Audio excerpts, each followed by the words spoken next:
বৃদ্ধের শরীরে অস্ত্র দিয়ে আঘাত করার সাথে সাথে খুব দ্রুত ভয়ঙ্কর পরিবর্তন ঘটতে থাকে।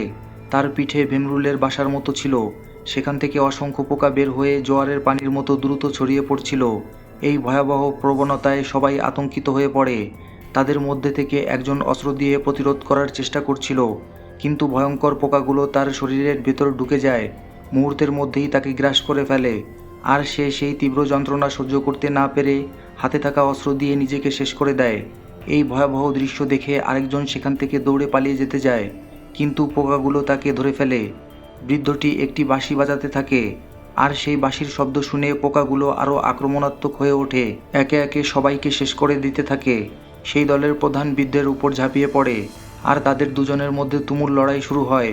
অন্যদিকে একটি সুন্দরী নারী নিজের জামা কিছুটা খুলে ফেলে, তার শরীরে দেখা যায় সাপের চিত্র। মুহূর্তের মধ্যেই জীবন্ত হয়ে সাপ দুটি তার পিঠে থেকে হাতের দিকে এসে বের হয়। এটি একটি মার্শাল আর্টস ফ্যান্টাসি গল্পের রোমাঞ্চকর কাহিনী। সম্পূর্ণ দেখতে চ্যানেলটি সাবস্ক্রাইব করে সাথে থাকুন ফ্রেন্ডস।